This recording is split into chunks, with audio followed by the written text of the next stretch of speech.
Hi friends, milk sweet ஏதாச்சும் சாப்பிட்ணுன்னு ரொம்பவே கிரேவிங்காக இருந்தது. பன்னீரும் வீட்டில் ரெடி பண்ணி வச்சது இருந்தது.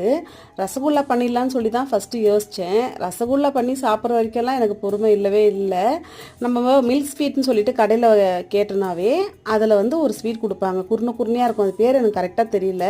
சாப்பிட்றதுக்கு அவ்வளோ டெம்ப்டாக இருக்கும். சரி, அதுவே பண்ணிடலான்னு ரெடி பண்ணிகிட்டு இருந்தேன். பன்னீரை கொஞ்ச நேரம் தண்ணிக்குள்ளே டிப் பண்ணி எடுத்துகிட்டு நல்லா துருவி எடுத்துக்கலாம். ஒரு பேனில் கொஞ்சமாக நெய் ஆட் பண்ணிவிட்டு நம்ம துருவி வச்ச பன்னீரும் சேர்த்துட்டு நல்லா கலந்து விட்டுக்கலாம். லோ ஃப்ளேமில் தான் பண்ணணும். பன்னீர் ரொம்ப நேரம் குக் ஆச்சுன்னா ஒரு மாதிரி ரப்பர் மாதிரி ஆகிரும், டேஸ்ட் எல்லாம் போயிடும். அதனால் லோ ஃப்ளேம்லேயே பண்ணிக்கலாம். கொஞ்சமாக காய்ச்சி ஆறின பாலும் ஆட் பண்ணிக்கிட்டு நல்லா நெய் மாதிரி பிரிஞ்சு வரும். அந்த டைமில் நம்ம தேவையான சுகரை ஆட் பண்ணிக்கலாம். நான் ரொம்ப மைல்டாக தான் ஆட் பண்ணியிருக்கேன். ஒரு கோட்டிங்காக மட்டும் பால் பவுடர் கொஞ்சம் ஆட் பண்ணிக்கிட்டேன். கம்ப்ளீட்லி ஆப்ஷனல் தான். பால் பவுடர் இல்லாட்டியும் ரொம்பவே நல்லா தான் இருக்கும்.